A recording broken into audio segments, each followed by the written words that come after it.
Saturday night if you didn't go to sleep. We're live.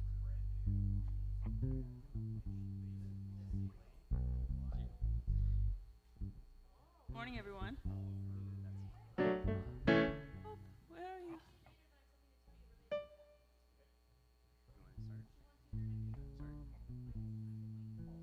Hope. Hope, where are you? She'll just pop out of somewhere. All right.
Reaching my hands to yours, believing there's so much more, knowing that all you have in store for me is good. It's good. Today is the day you have made. I will rejoice and be glad in it. Today is the day you have made. I will rejoice and be glad in it.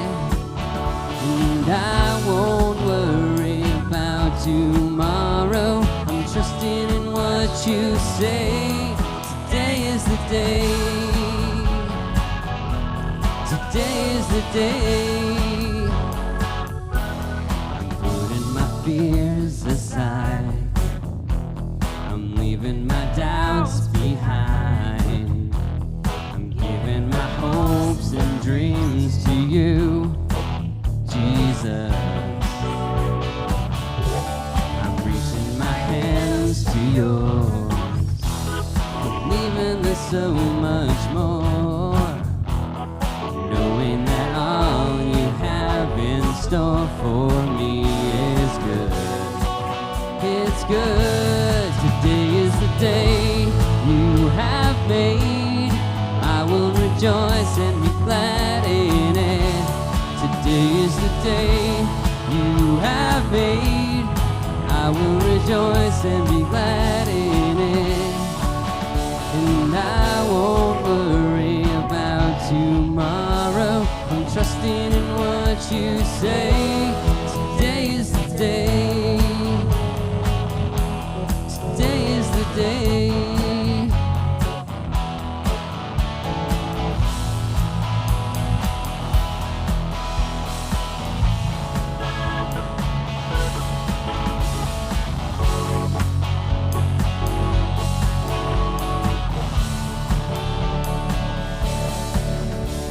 I will stand upon your truth. All my days I live for you. Yeah, I will stand upon your truth. And all my days I live for you. Yes, all my days I live. Today is the day you have made. I will rejoice and be glad in it. Today is the day you have made. I will rejoice and be glad in it. And I won't worry about tomorrow. I'm giving you all my fears and sorrows. Where you lead me, I will follow. I'm trusting in what you say. Today is the day. Today is the day. Today is the day. Today is the day. Today is the day.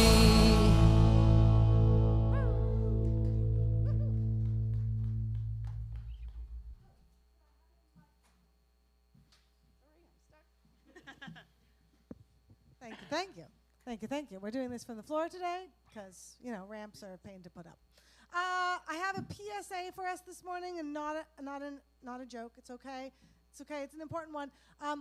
It's important to know that you can't use beef stew as a password because it's not stroganoff. Yeah, exactly. This is on point. This is on point. I know. That's the thing. That's what we're going for now. I'm seeing how smooth I can put them in. All right. Announcements this week. 2 weeks from today, we are going to Nathan and Carrie's and Tim and Rhonda's after church to see Nathan and Carrie's van, which is absolutely going to be finished. And Roger C. Morley the first or the third? First. Oh, I wasn't sure. I couldn't remember that pace. It's the first one. Roger C. Morley the first. We all need to go and meet him, and check him out, and hang out with them and give them a bit of a birthday send-off. We are also going to be seeing them off properly at Vox on Sunday morning on March the 30th. So please do your best to be here in person. That would be a good week to be physically present. We're going to pray for them, send them off on their way, and which? Oh, Debbie says bring the Kleenex. All right.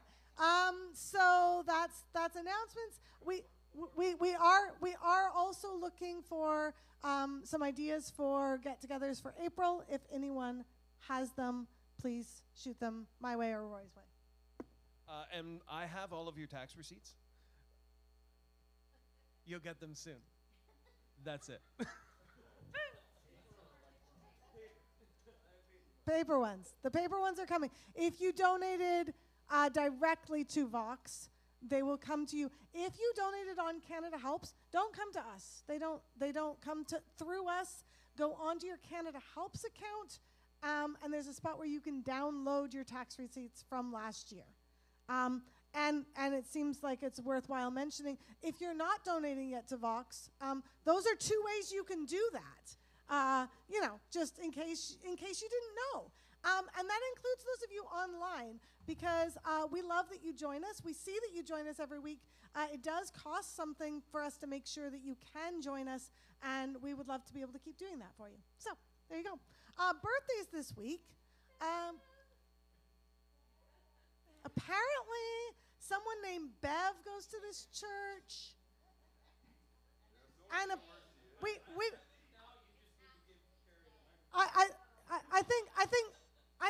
do we need to bring her down and put her on the middle of the stage and put a big spotlight on her? It's not going to work, is it? Okay, it is actually physically Bev's birthday today. It was also her half-sister, her sister Sherilyn's birthday also today? Really, Trudy? That's quite impressive. Okay, so Bev and Sherilyn's birthdays are today, so we do need to sing them happy birthday if you would be so kind. All right. Were there any others? Speak now or forever hold your peace. Slide got jumbled. We're working on it, guys. We're really trying. Happy birthday to you. Happy birthday to you. Happy birthday, dear Bev and Sherilyn. Happy birthday to you.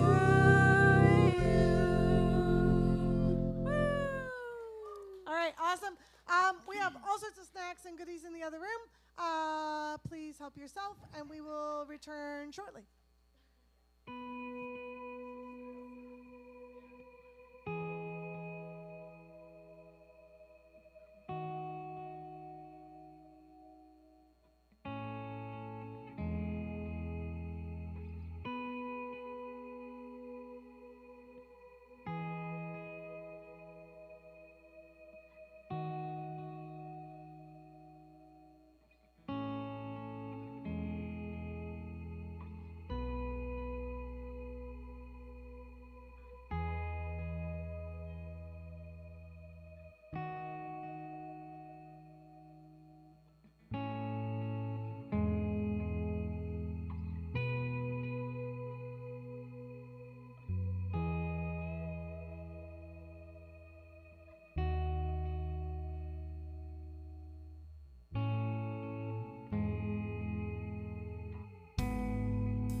To love about you.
day, happy day.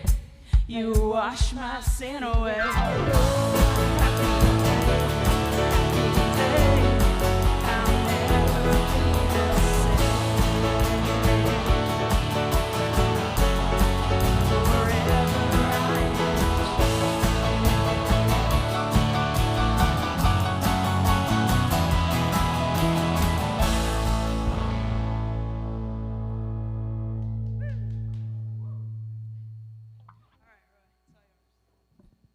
Forever I broke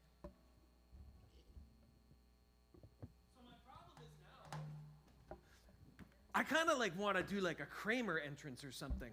That's exciting because that was really exciting. Like it feels like just like walking on stage is just not cool enough. I should grab my tablet so I know what I'm talking about.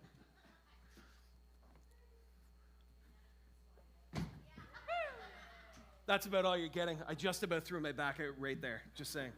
Just saying. Come on, moonwalk. Moonwalk. There is no moon. I might dwarf walk. Moonwalk. What was that? I need intro. I had intro music. It was awesome. Didn't you hear it? It was great. I was singing my heart away and everything. Like, it was so cool. So, Moses. Moses takes himself for a walk up a mountain. Moses is a cool guy. Really like him. As he goes up there, he finds like a burning bush or tree or something like that. Something like that. I made this with AI. It's pretty cool, right? So he shows up there. There's a burning bush and all that stuff. And it turns out that this burning bush is this guy named God. And God tells Moses, the first thing that he tells Moses is, Moses, you're on holy ground. You're in my house. Please take your shoes off. We don't wear shoes in the house. So Moses takes his shoes off, just like Hope did. It's the thing. Then God tells Moses this thing. God tells Moses that God has seen the plight of his people. That's pretty cool. Pretty cool. He's seen the plight of his people, and that Moses needs to go to Egypt. So Moses has now walked up a mountain, met God, and now he has to go for like a walk to Egypt. And when he gets there, he's got to tell Pharaoh to set his people free. Okay? So then Moses asks this question. So when I get there and I tell people that I'm going to get them to be set free, and people ask me, who told you to do this? What am I supposed to call you? And God says this. He says, he calls himself I am, right? Or I am that I am. Or depending on how we translate and understand the Hebrew, it could be I am that I am, or I will be that I will be, or I will become that I will become.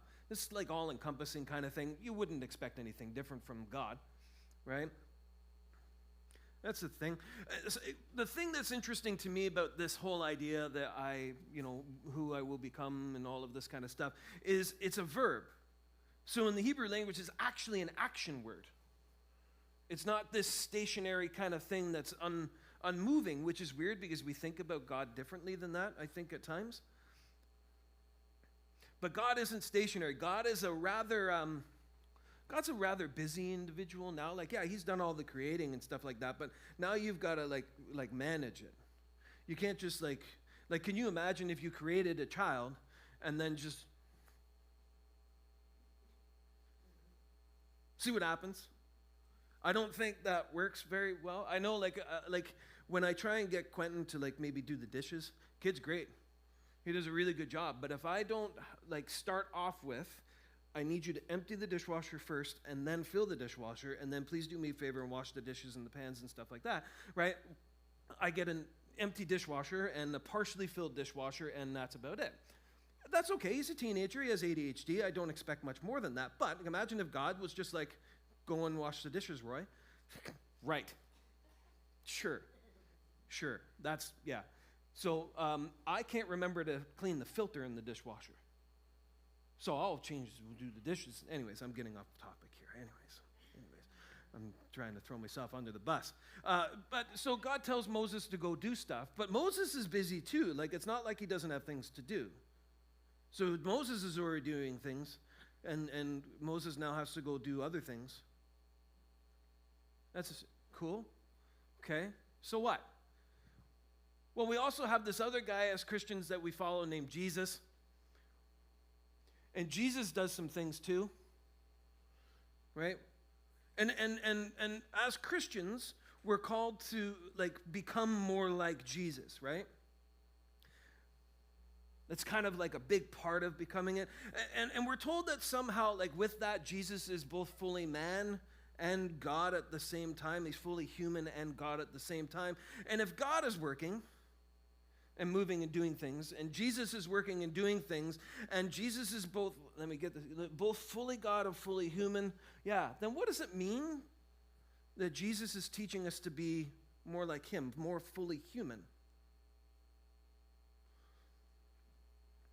And this Lent season, this is something that we're going to explore a little bit. This idea that God became fully human as Jesus, and what this really means for us in a practical sense. Not this what's an esoteric kind of way of looking at things, but the practical idea of that God became human and what that means for us. Because God came and lived with us as Jesus. God came and he breathed the same air that we're breathing. Think about that for a second. Jesus felt pain. It's not like he didn't feel pain, otherwise he wouldn't have cried out. But he also felt comfort. We have these stories. That's interesting. He felt warmth and he felt cold. It says that they went and hid themselves from the heat of the day. That's interesting. God came here as Jesus and he cried with us. Shortest verse of the Bible, right? Jesus wept. And today, I drew a great straw. I get to talk about the Jesus who partied. Lit, right? Yeah, I know. I totally chose this one. I totally snuck in there. Totally got that one. The Jesus who partied and celebrated with us. That's cool. But first, we got to talk about something else. I know, it's a little ADHD. It's okay. It's okay. Just bear with me. Anybody ever hear of the Jesus Revolution from the 70s? Haha. Couple people? Glenda did. She was there. Okay, so there's this great documentary on Netflix about it. It's called The Jesus Revolution. Fascinating. I didn't know anything about it. I had no clue. I was like, wow, that's neat. Jesus on the face of Time magazine? You imagine doing that today? Okay. It's crazy. So there's this guy, basically this time in the 70s, late 60s, early 70s, a whole bunch of people showed up. They were looking for something, and they showed up and found Jesus. Lots of people. So this guy, Mayo Maz from Time magazine, he says this: Jesus is alive and well and living in the radical spiritual fervor of a growing number of young Americans and Canadians who have proclaimed an extraordinary religious revolution in his name. Picture 1968 to 75. Lots of stuff is going on. We have a war in Vietnam. There's the draft where a wildly disproportionate number of black underprivileged people are currently serving. I'm not sure if that's the right word, but whatever. And then we also have it's a little thing. It's called the Civil Rights Movement. It's not a big deal or anything like that. We have a lot of people that are very upset with the establishment. There are black leaders like Martin Luther King and Malcolm X that have been murdered. And on the other side of that, there's been a moon landing. On a different planet. And to top it all off, even more importantly, there was Woodstock. Right? It was Woodstock. Do you know Janis Joplin opened Woodstock at 8 a.m. on a Sunday? Whew. Imagine that one, right? And there's a whole bunch of people that are looking for something. They don't know what it is. Sometimes the way that they were looking, I wouldn't suggest the way that they're looking.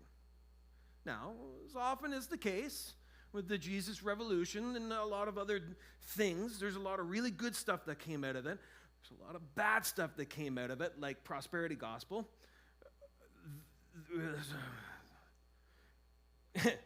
But there's a ton of really good stuff that still happened.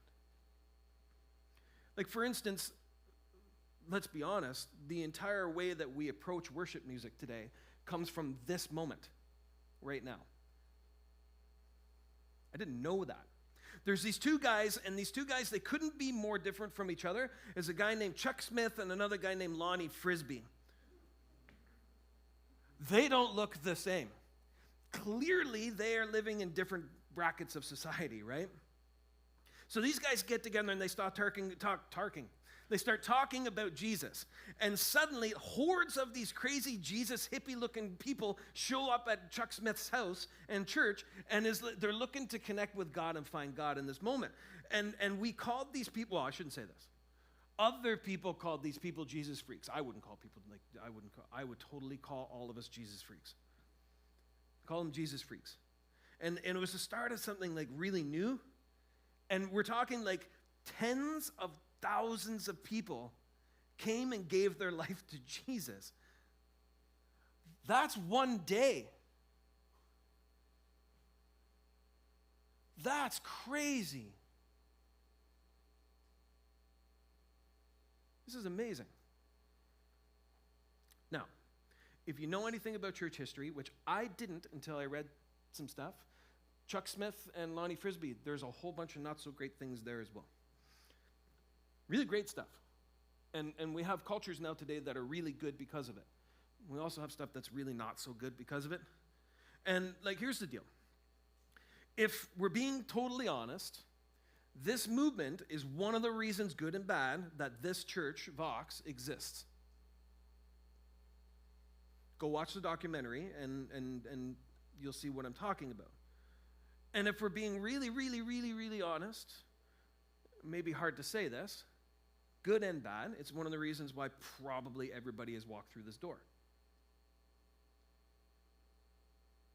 Here's the big thing that I've seen that's first on my mind when I was watching this documentary and when I've been thinking about this week's message. Nothing. Not one thing. Nothing at all would have happened if these people didn't show up in the first place. Lonnie Frisbee is 18 years old. That's this guy on the right. He's 18 years old. Met Jesus because he took LSD. I'm not suggesting by any way, in any way, shape, or form to take LSD to meet Jesus. Please don't do that. But for Lonnie Frisbee, that's what happened. Took LSD, met Jesus, and then met Chuck Smith.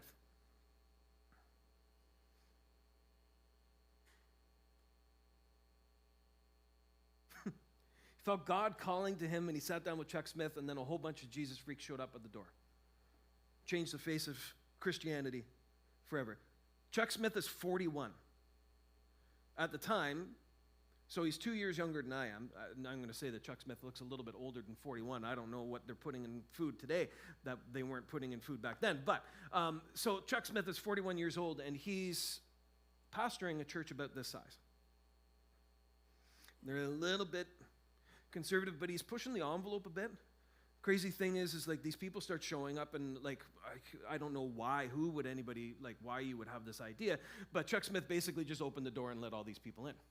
You know, you wouldn't do that today. Like, you would totally screen everybody first. Wouldn't do that. Can you imagine? Oh, Jesus freaks show up. First just a few, then a few hundred, and then a few thousand, and then they had to build a whole new facility, and then a few tens of thousands showed up, all because Chuck Smith decided that he was going to be uncomfortable and allow Lonnie Frisbee to come in and sit down and have a difficult conversation. That's pretty cool. Chuck Smith showed up, Lonnie Frisbee showed up, and changed the face of Christianity around the world today. You get the significance of that? Okay, hold on to that. Hold on to that idea.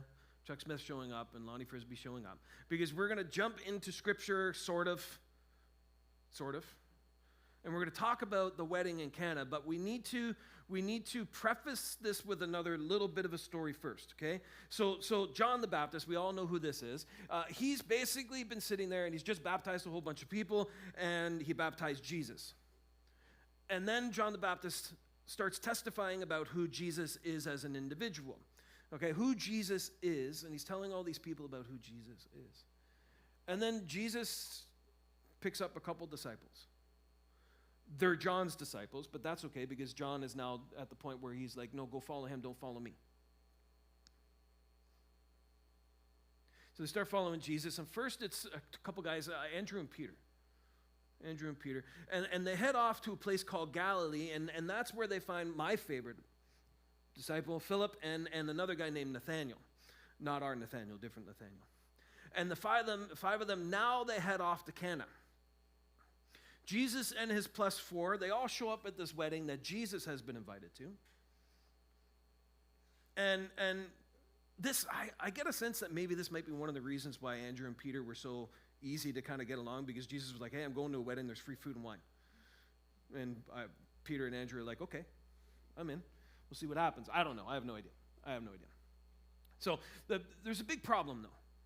So Jesus shows up, and we're probably a couple days into a several-day ceremony, and there's a lot of like partying left to do, and all of the wine is gone. It's a horrible tragedy. In this culture, it actually would have been really bad, really embarrassing. So they've been on this thing, they've been celebrating for several days, and they show up, and Jesus, like, he gets there, and he showed up, he didn't want to perform a miracle right off the bat, right? Jesus was there to party. Jesus' intention was not to show up and perform a miracle and prove to everybody who he was, because the first thing that he does is he looks at his mother. When his mama asks him, he says, what? Woman, my time has not yet come. Jesus didn't show up to party. Jesus showed up, Jesus definitely showed up to party. That was his plan. He totally, because it was a burden for him. He didn't want to do this thing. It was like a big thing for him to make wine, right? But he was there to party. A bunch of people have been partying. So like, we're not talking like a couple bottles of wine. We all know this, right? 120 to 180 gallons of wine. Right? Do you know how much money that is now? I did some math. From which country? Canada. Okay. I went cheap, man. I went cheap. So the cheapest bottle of wine that is bottled and made here in Canada is called Cabernet Baco Noir from Niagara. It's a VQA by Revel Cellars 2021. It has a rating of 4.5 stars. And a price of $10.95 for a 750 milliliter bottle. That's $1.3 million worth of wine that Jesus made, the cheapest, crappiest wine that you could buy in Canada. I don't know if it's crappy. I didn't buy any. I should have tried it. You want to know what the most expensive one is? Is it crappy? Heather's like, it's crappy. Oh. Yeah, I should have totally drank an entire bottle of wine. Just my research says. So the most expensive bottle of wine here in Canada that's bottled is a raw Cabernet by Big Head in 2020. It's $70 a bottle, which isn't horrible. It's a little more than I would spend on a bottle of wine. But in the grand scheme of things, that's $9.5 million worth of wine. Jesus just showed up. Jesus showed up the party, and he's like, you know what this party needs? $9.5 million worth of wine. Jesus showed up to party, people. He did not show up to do a miracle. He did a miracle. He did it anyways.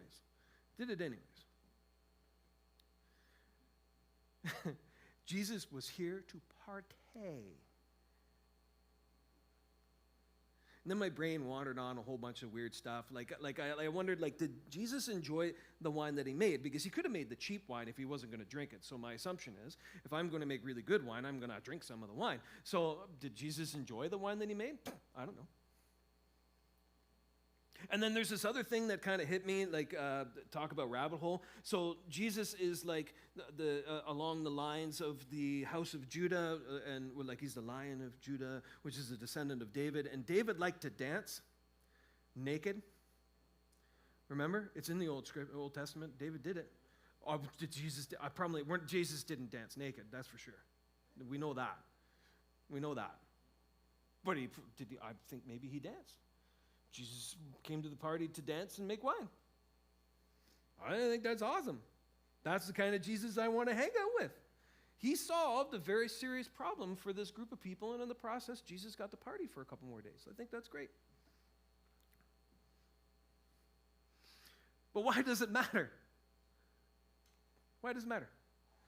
Well, it matters because last week, we did this thing called Hockey Helps the Homeless. Everybody know what Hockey Helps the Homeless is, right?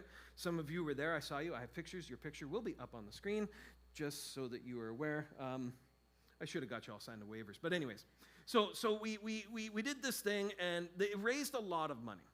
Raised a lot of money for Redwood and the Busby Center. And I think that this is the perfect example of a group of people showing up. Don't you? Some of you were there and you saw some of it. Like the Jesus Revolution I spoke of earlier, it didn't always go as planned, right, Tim? But we're still, we still showed up and we celebrate the good things that have happened. And it's a weird thing because like we're there and we're having a good time and we're enjoying the moment and we're celebrating the fact that all this money was raised. But it's being raised because there's a bunch of people that need money so that they have a place to live.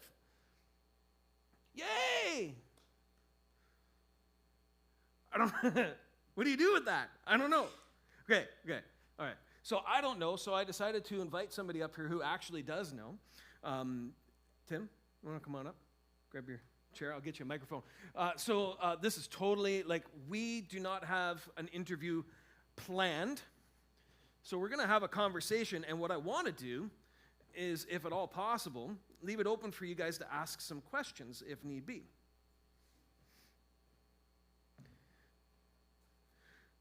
So throw the first slide up there for me, if you wouldn't mind. Yeah, that's what they raised this year. That's a lot. That's a lot of money, right? That's a record number, right? That was a record number, yeah. I think the most we had ever raised prior to that was about just over 150,000. So it was pretty impressive. One of the things that I enjoyed, I was sitting in the lunchroom after everybody had left and watching some of the guys talk about who raised the most amount of money and what their plan was for next year. So we're gonna do more than 200 next year. 200 next year, I promise you, more than 200 next year. And I was like, that's amazing. And this guy, this thing was started by a bunch of crazy church people, and this guy sweared his face off. He's like, we're gonna pay for everyone's drinks. It was pretty awesome. Yeah, you got some pretty interesting characters coming out to play hockey and be involved. And, Right. And it is really awesome because, these guys just take something that they love to do anyways. Yeah. And then they just turn it into being able to raise money like that to help people that really need it. It's pretty crazy. I was shocked, actually. One of the things that really stood out for me, my son Quentin has been doing this for 10 years. This was his ninth year. And he started out, his first year, he raised like $380 or something like that. I have a picture of him where he's about this tall. And Nathan is like on his hands and knees accepting the check, and Quentin gives it to him. And so he's been doing it ever since. And this year, it was kind of neat. Like, the event runs so smoothly that when I didn't know what to tell people, I was like, where's my son? He knows more about this than I do now. And we just send him to go train people. And he took over the rink captain position and trained everybody. It was crazy to me, that it just works now. It's like we have nothing to do.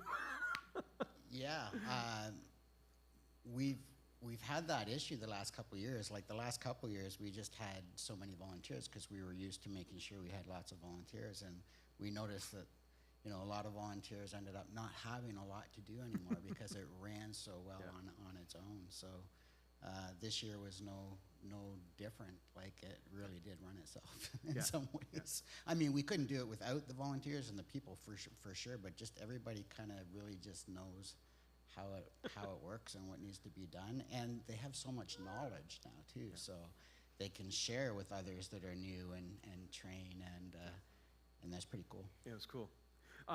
So we talked on Tuesday a little bit, and I love the success story that you told me about the first one that you tried to put on. How amazing it went. Like, Yeah, it was a huge success.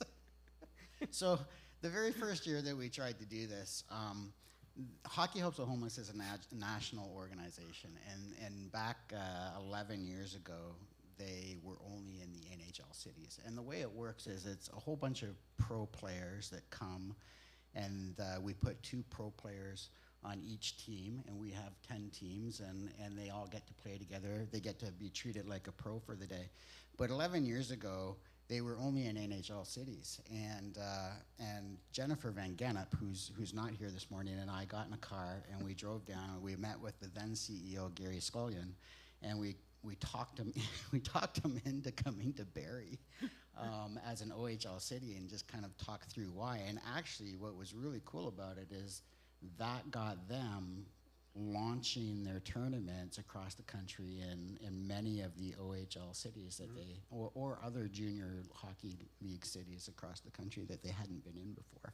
But ours was the very first one, and it was so successful that we had 3 people show up at our information night when we ran information night, and we didn't get a single team to sign up, and we never ran a tournament that year. And I know Gary was so disappointed that he said, yeah, this is never going to work, we're not doing it. But then we had a couple of local hockey legend, for one who happened to live in Barrie, who's also the honorary chair for Hockey Helps the Homeless, who was there that night, and he called Gary afterwards and said, no, we're gonna make this happen in Barrie, and I'm not gonna give up on this. And so he came alongside us and just said, let's do this thing, and we were able to get one going for the second year. So the first year was an utter failure, and we managed to get it off the ground for the second year.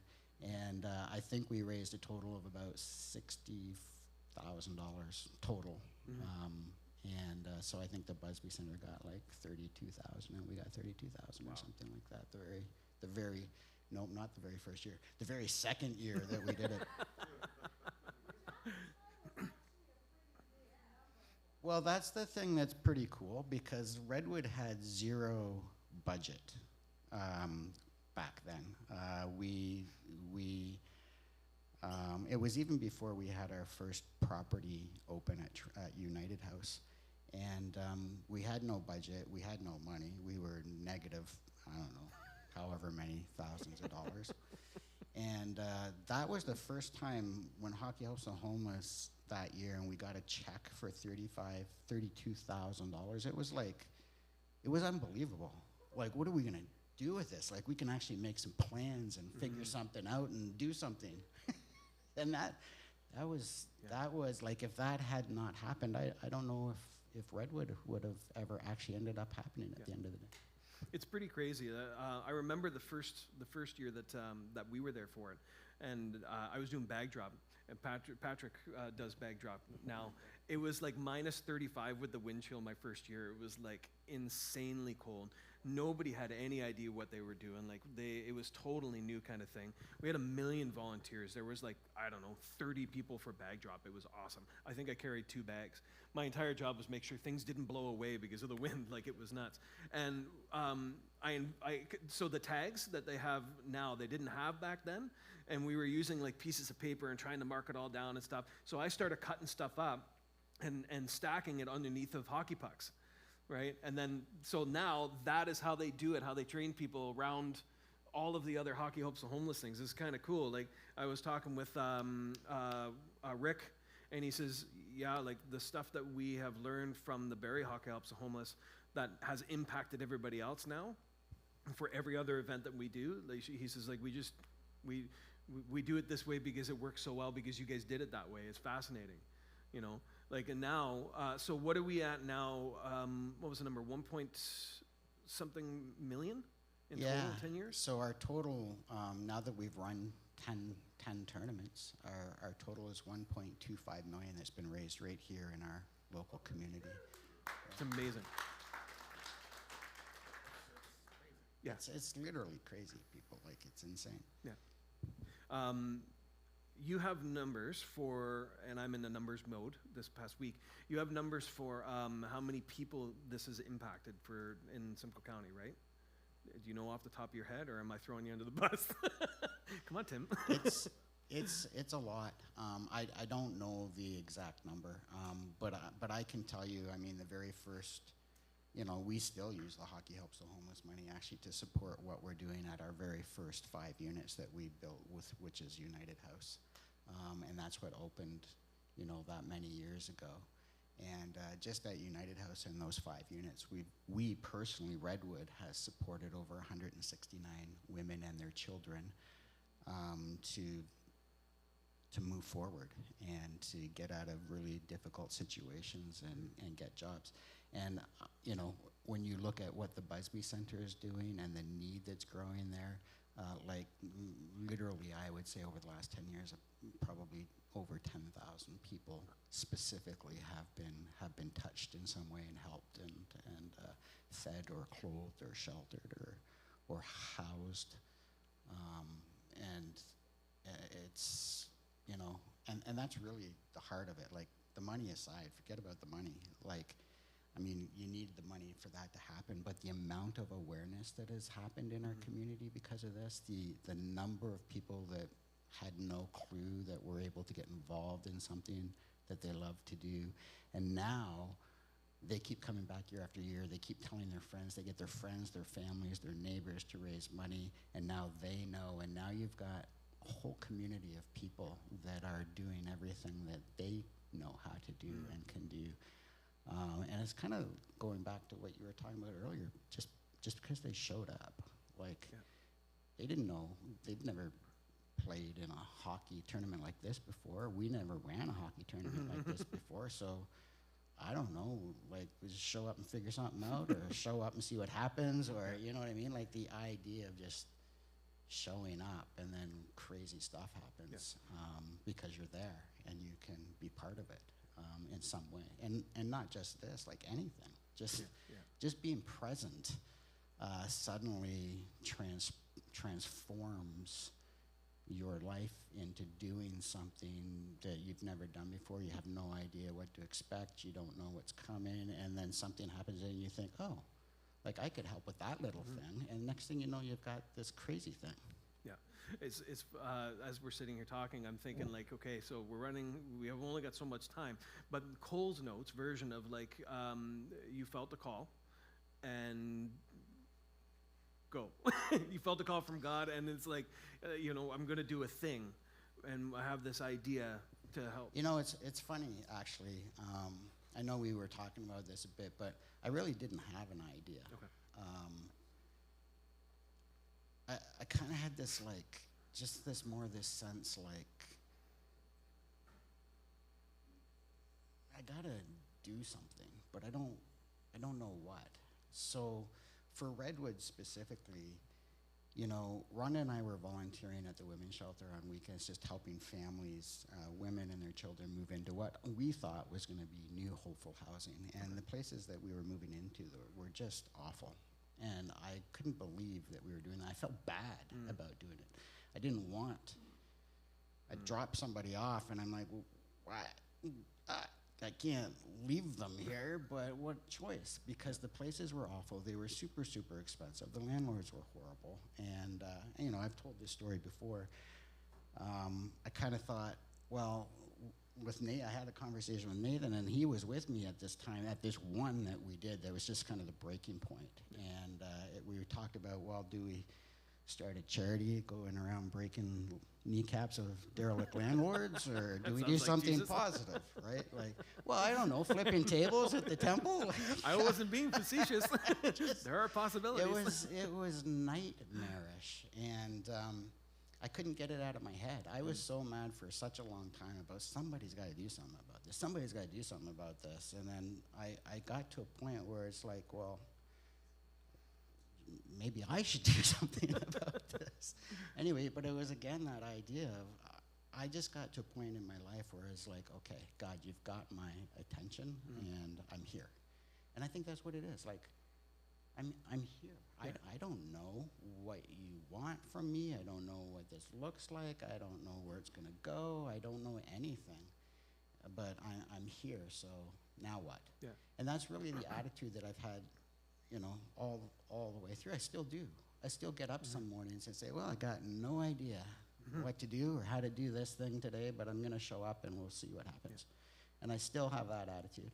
Sometimes I have an attitude of, I have no interest in showing up, and how the hell do I get out of this? But that's just because it's exhausting work. Yeah. But it's still like just showing up every day and seeing what happens. And I don't know. You know, I get asked all the time, like, what's your plan? What are you doing? Where's it going? And you know, sure, we talk and we plan and we got plans, but I have no idea, man. Like, you know, I don't know. Like, have you guys ever sat down? Well, Nathan and Carrie have. Have you guys ever sat down to plan a trip somewhere? And at the beginning, you don't really know. You have a kind of a sense of what you might like to do, but then you're kind of sitting down and you make a plan. But then when you actually go on your trip, you know, maybe you end up doing half the stuff you were going to do, or maybe none of the stuff, or maybe get caught up in a different crowd that you run into, and then you do something that you hadn't even planned on. Yeah. And I don't mean in a negative way, by the way, though I'm sure that happens too. But it's like, sure, we got some ideas. Like, we kind of know the core of what we're trying to do and what we want to do. But every day it's like, well, I don't know if that's going to work. I don't know if we're going to have to pivot. I don't know if we got to change something. I don't know. I don't know. So when people ask me, I literally don't know. And you know, over the years of having done this, you get some ideas. You get some good senses. You've had some experiences, and you think, well, I know I don't want to do that again, because that was an utter disaster.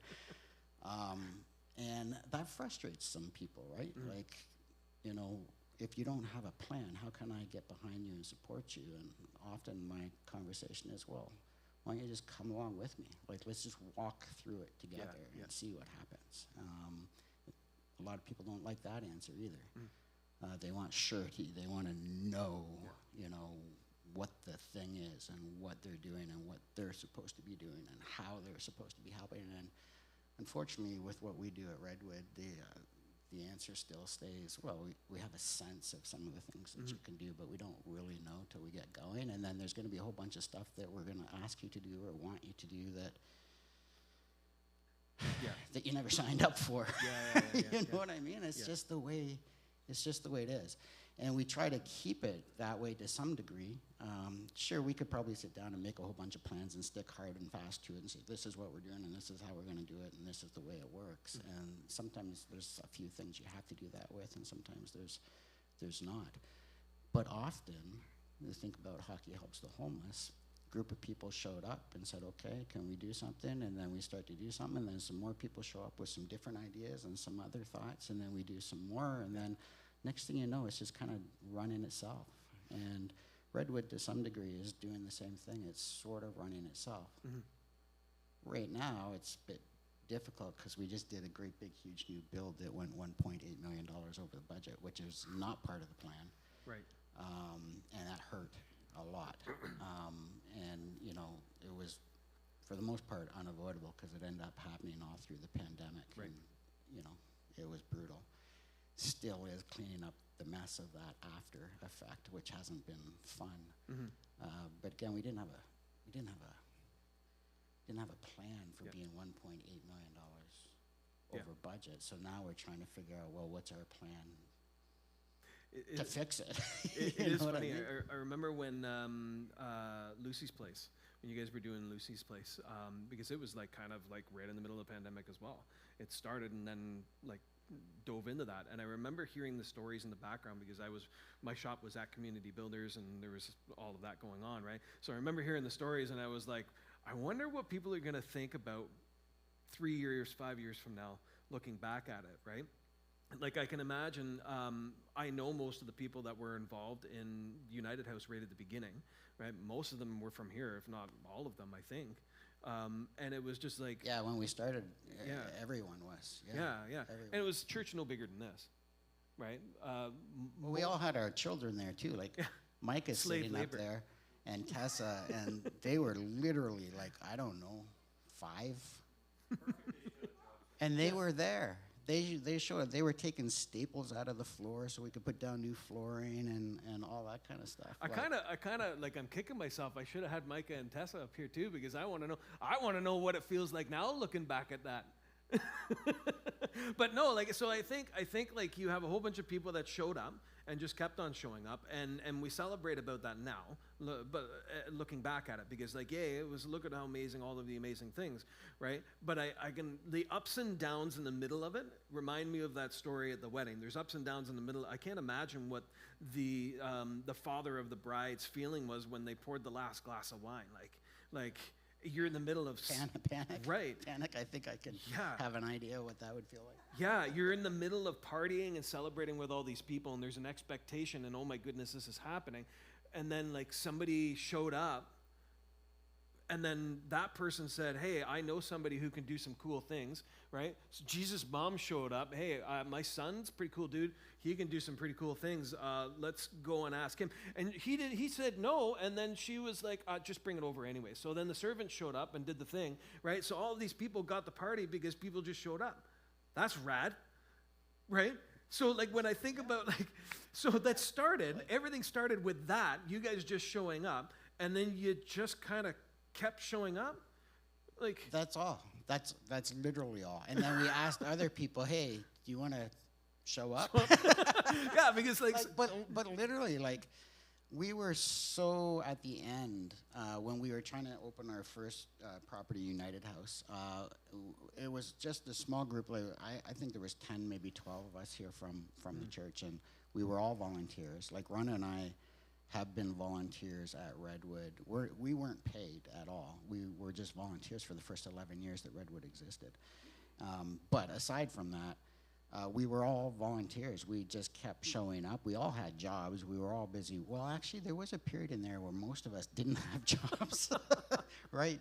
Right? I think I remember a few of us being unemployed at the time for periods of time here and there. But we had our own jobs and everything else going on, and we just kept showing up. But we got to a point where this thing just wasn't getting done, and we were exhausted. So we just put out a request to some of the churches, and we didn't even request. What we did was we just shared what we were trying to do and asked if anybody would be willing to join us.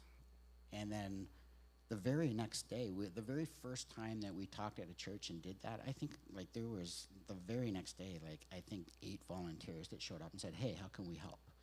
And then the next week there was more. And then there was somebody in church that was connected with the military. And the next thing we knew, there was a crew of 10 construction techs from the military that showed up and said, hey, we've got a couple of weeks. We'd love to have some hands-on stuff to do for training. Can we show up? Like, and they ended up doing a bunch of flooring. They ended up putting up trim. They ended up hanging doors. They ended up doing, and they stayed for 2 weeks. And that's just because they showed up and just said, I don't know what you need, but could we help? And that's sometimes, not sometimes, I think every time that's what it takes. Like Jesus and his buddies showed up at this party, and they were just asked, hey, we got this problem, can you help? And they did, right? Like they were present. If they weren't present, none of that would have happened. Right. Yeah, like I get this. It's one of the reasons why I like the Jesus story so much in regards to this idea of showing up, because I get a sense that Jesus has a plan. He's doing some things, right? But then he's constantly just responding to what's going on, right? And the part that I find the most interesting is with the disciples that he's got going around. He kind of tells them to do a few things. Usually they screw it up, right? But they're there anyways, and they're going and doing the things anyways, and they're along for the ride and the party that Jesus is throwing, right? And then afterwards, Jesus kind of gives him some basic commands, And they just keep showing up after that and responding. Remember there's a passage where, and I'm drawing a complete blank on where it is and exactly what it is now. This is what happens when you don't take notes. There's a point where I get a sense that the disciples are looking at each other and they're like, well, if it seems good to the Holy Spirit, it seems good to us. And the way that I read that is just like, okay, I guess we're doing this now. Yeah, I find that so super interesting because you see that theme throughout Scripture. You do. That idea that, you know, God invites us. Jesus invites us to just join. Like, you know, he doesn't ask for us to do specific things. At least not initially. He doesn't say, hey, I want you to do this or I want you to do that. He asks for people to show up. Hey, follow me. Like all of his disciples. Yeah. Hey, come follow me. It wasn't a demand. It wasn't a command. It was people had a choice. They either said no or they said, okay, and dropped everything. Sure, what are we doing? And lots of people said no. And lots of people did say no. And so I think, like, especially in North America, I think it's really interesting about what happened in the 70s with the whole Jesus movement, because it was very, very much like that. Like, people just showed up because they felt compelled to show up. Nobody asked them to, hey, I need you to go and start a movement, or I need you to go and do this thing or that thing or this other thing. Jesus just put out an open invitation to show up. And I think what happened and what has morphed for our churches over the years is we've turned into these institutional organizations where we've put in place all these rules and regulations about what it means to be a Christian, which is out of alignment with what Jesus and God call us to, which is just showing up and being present and saying, hey, let me follow you. And then you're present. As things are going along, there's stuff that you can do. Yeah. And God's like, hey, I want you to do this, or hey, can you do that? There's no hard and fast rules and regulations to follow. We created all that. Yeah. We decided as the church, as the current, North American Christian evangelical church, that hey, we need to control the chaos a little bit, put some rules in place, and that's so anti-Christ in my view. We're coming down to the end here, so one thing to point out. So you guys started with United House, which is 10 units, right? Yeah. No, well, it was 5. It was 5. five, yeah. Well, it was supposed to be 6, but we could only do 5. 5. You started with 5 units. People go there and they spend a year, and then they're supposed to transition into other places. So then you were like, okay, so because we talked about this on Tuesday, okay, they're going to transition to where? I guess we have to invent the where. So you invented the where, and then as you're going through and inventing the where, a new thing popped up, and you're like, okay, well, how do we respond to this? And you kept doing that over and over and over again, and now you have Simcoe County on board and the City of Barrie on board, and you have all of these other organizations on board, and not to like put you out there or anything like that, but like you're invited into provincial conversations, right? Yeah, we've been invited into a lot of federal and provincial conversations, local, regional. It's actually funny. I was going to say local and regional conversations, which we are, but people pay way more attention to us that aren't local at the government level. Yeah. It's a weird thing, but we're invited into many conversations. And not because we've got everything figured out, just because we're doing some stuff that's working. Yeah. And people and organizations and other grassroots communities want to know what are you guys doing, and how can we do what you're doing? So we're looking at now, how can we make ourselves available to have those conversations with other communities, just to say, well, we don't have it all figured out, but here's some stuff that we did, and here's some stuff we suggest maybe you try to avoid if you can. But So not to interrupt you, but you're speaking into the national level at this point in time when it comes to housing, right? And your first Hockey Helps the Homeless, 3 people showed up. Yeah, literally. Right? 3 people showed up, and now look at this thing that is happening, all because you decided that you were going to keep showing up. Yeah. Yeah. And I'm, So my final question for you: how tired are you, Tim? well, I asked my board, I think it's 3 years ago now, might have even been longer than that. I said, you know, I need to take a break. I'd like to get permission to take a 6-month sabbatical. And that was very concerning for them. They were quite worried about that. But they said, yes, but you have to give us at least 18 months notice. And it's been 3 or 4 years, and I still haven't taken that sabbatical. I probably won't take it this year either. I might not even take it next year at this point.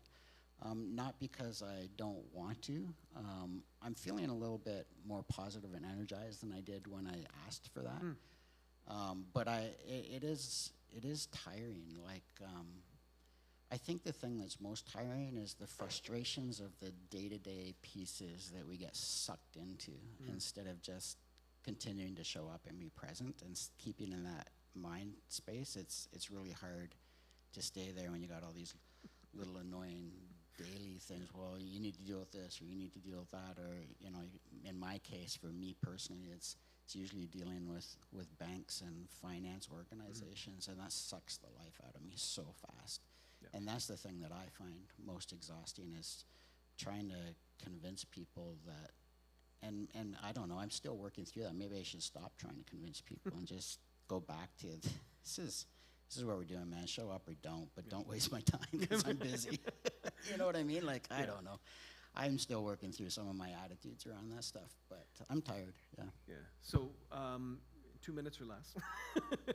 2 minutes or less. When you... You're asking a lot, Roy. Yeah, I know. A lot. When you don't feel like it, how do you... Because I'm actually personally really curious about this. When you don't feel like it, how do you make yourself show up? Usually I still show up, but I'll show up late and grumpy. That's great. and then grumble the entire day that I had to show up. But I didn't have to show up, but I did. Because actually, deep down, like, I want to. I want to show up. I didn't when we started this whole thing. It was a whole big fight with God, and finally I just said, okay, I'm here. Yeah. I'm here, what do you want? Okay. Get off my back. Yeah.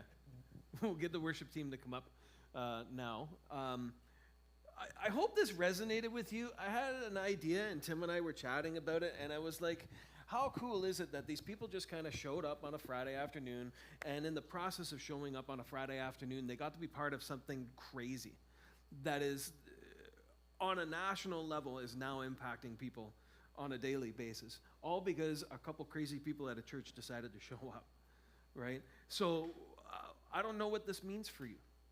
I really don't.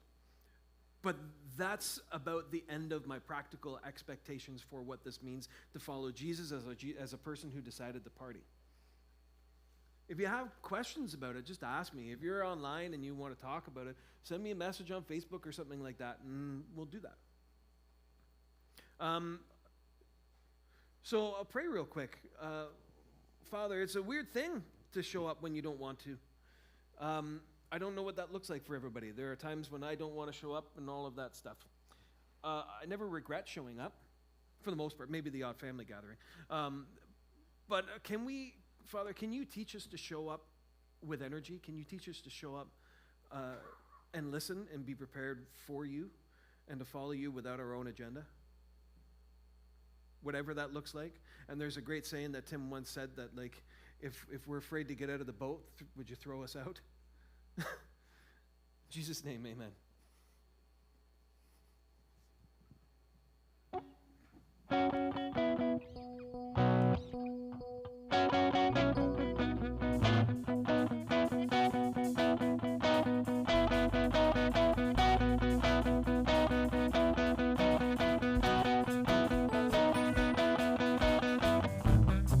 The blind will see. Through you the mute will sing. Through you the dead will rise. Through you all hearts will praise.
Let us go forth into the world in peace and dedicated to your service, God. Let us hold fast to which is good, render to no person evil for evil, strengthen the faint-hearted, support the weak, help the needy and the afflicted, and honor all people. Let us love and serve God in rejoicing in the power of his Spirit, and may God's blessing be upon us and remain with us always. In Jesus' name. And I am free.